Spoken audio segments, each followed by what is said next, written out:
Dictation start now. It is obvious that one of the major problems we have to face is unemployment. It is a terrific human problem which we cannot ignore.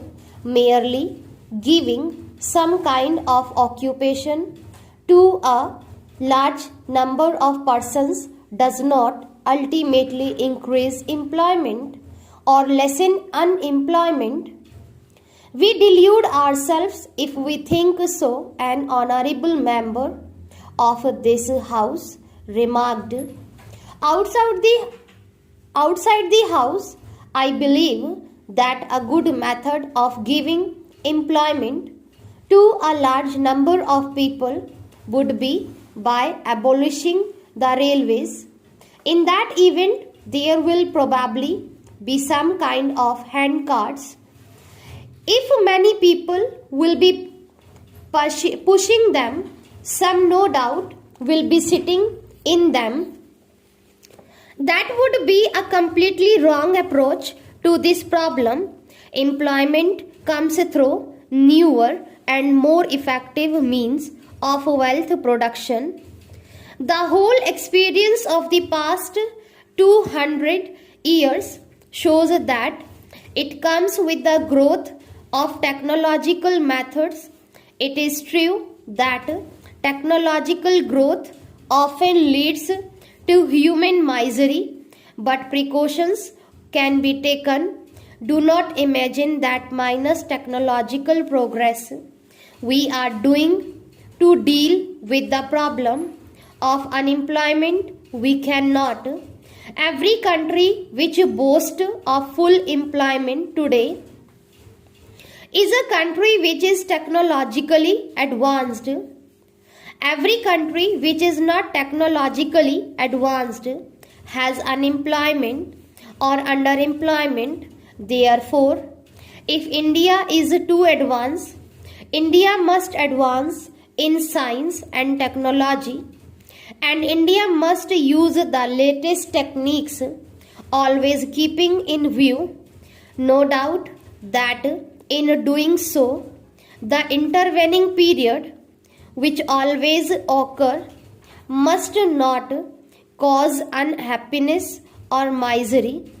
We have to provide for that even at the cost of progress, because that is no progress which brings suffering and misery in its train.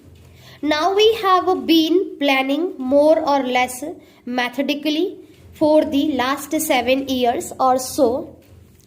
As we have tried to plan, we have, if I may say so, with all respect, grown a little more expert in planning.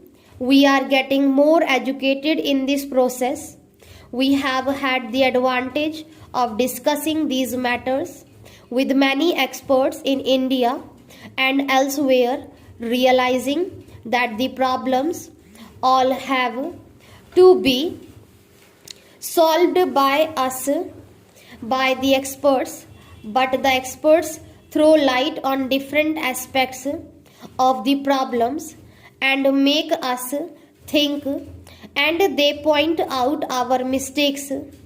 So gradually, through painful process of thought, even we have proceeded along this path of planning, we want to pursue it further. Even people who do not believe in planning, they are becoming fewer and fewer.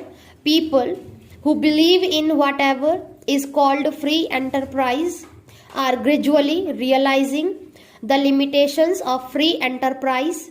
In a country like India, situated as we are, there can be no free enterprise in the absolute sense. In our circumstances, I am quite certain that with an unplanned free enterprise approach, we cannot make it any progress at all.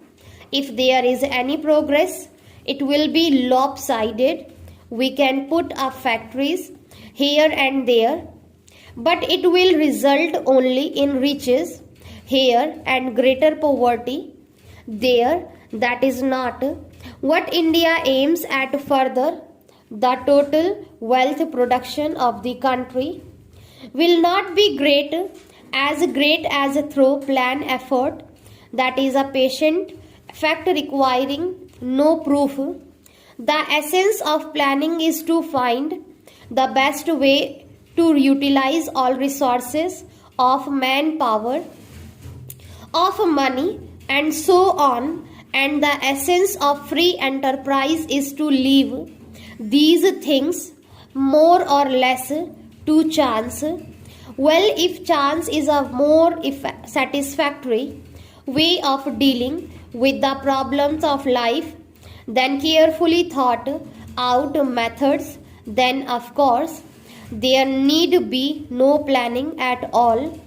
It means trusting to luck. It is the old ideas of fate. This is no good. All over the world, the idea of planning is being appreciated more and more.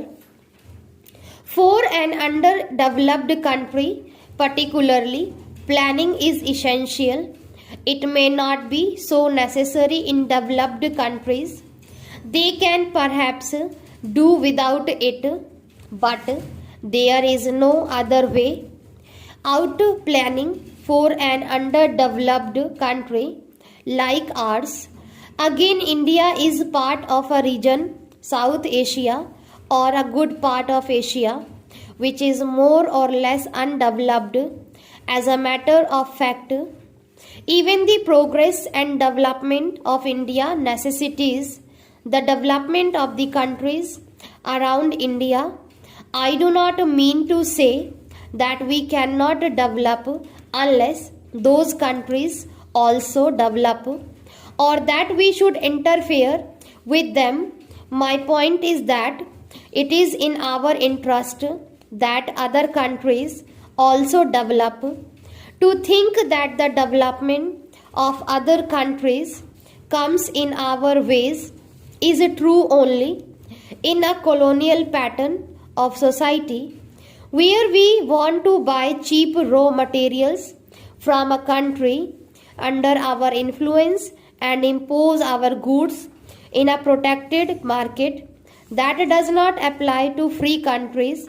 It is in our interest and politically and economically that other countries in Asia and Africa should also develop. We cannot unfortunately help them much because our resources are limited, but tried our best to help them in their development program.